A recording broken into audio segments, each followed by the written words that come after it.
And this is what he sees.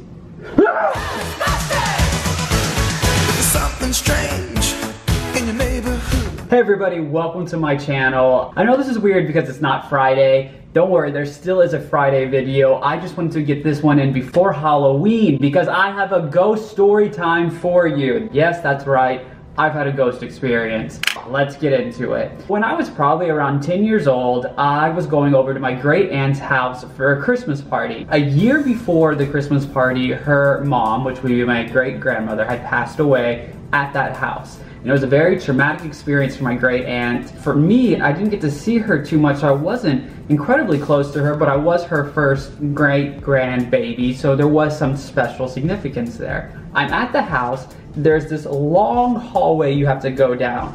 In this hallway, at the very end down here was my aunt's room. Over here was just a guest bedroom, and then this room right here that you first passed down the hallway was my great grandmother's room. I was asked to go get my cousin to tell him it was time for dinner. As I'm walking to this far bedroom where he was watching TV, my great grandmother's room catches my eye because the door's open, and the door usually is never open. My aunt always kept it closed. So that's kind of weird. So I turn in, the room is dark, yet somehow I see her sitting at the edge of her bed like this. In my head, knew she was smiling at me. Now her face had no facial expression. There was no arms or legs or any of that. There was just this beautiful white light that was sitting at the edge of the bed, and somehow my brain was interpreting it to be her sitting, smiling, and very at peace. It's not like this entity talked to me. It's not like there was any recognizable features that I could see that was like, that's my great grandmother. Somehow I just knew. When I was stuck in the gaze staring at her, everything was fine. I was very calm. I was very at peace. It was the moment that something else got my attention and I looked away that the gravity of the situation began coming down on me. And I thought, oh my God, what did I just see? I was incredibly close to my girl cousin, not the boy cousin who was in the room right here. So I turn around and I instantly go tell her. My voice was shaky, my eyes were kind of glazed over because they were kind of watery. In all of that, she just believed me because this is not like I'd ever done anything like this to her, said anything like this. I was just so serious and so shook that she instantly believed me and said, we should go tell our great aunt. I honestly did not want to tell anybody else because for my great aunt in particular, losing her mom a year before was so traumatic. She was there for it. She still lives in the same house. I didn't want to open up those scars again. Everybody was having a good time. We were supposed to be having dinner right then and there. But my cousin was very adamant, so I did it. I went up to her. I told her what I saw.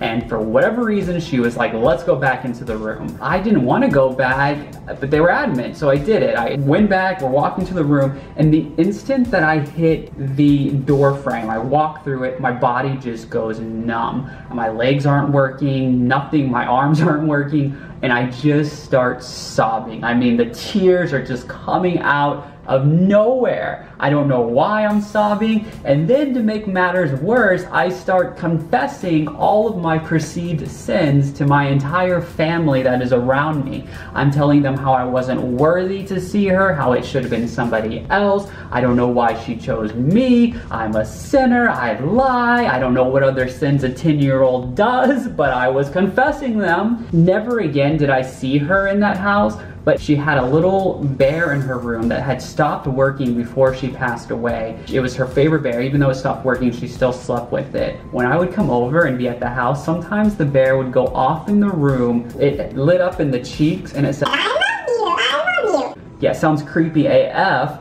But for my aunt, it was very comforting. Never once scared her. She was never scared to be there by herself. Years later, when I was able to look back at it and do more research, I thought, you know, that situation about me seeing her mom and being able to tell her she was happy, I think gave her an extreme amount of comfort as well, because her last memory with her mom was her crying out in pain and dying. And then I was able to give her this new memory of her sitting in that same bed she passed away and happy, or at least at peace.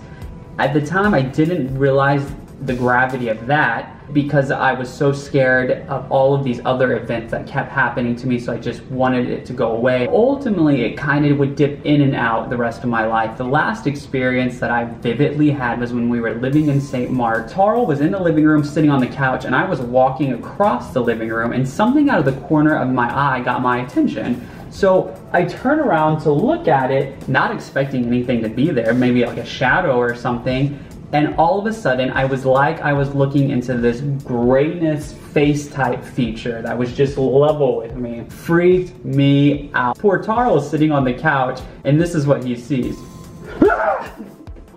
I freak out. He has no idea what just happened. I ultimately tell him, and we have a great laugh. I'm a little like shook from that apartment for a bit. I get over it, and I haven't had any experiences like that again. You don't have to believe me for all the skeptics out there. I totally get it. It happened to me, so I'm kind of stuck with the belief of it. I was there, witnessed it, and there was so much more. Stay tuned for those videos. Let me know in the comments below if you've had any weird phenomena. I hope you have an amazing Halloween, and most importantly, you do you, I'll do me, and I'll see you on Friday.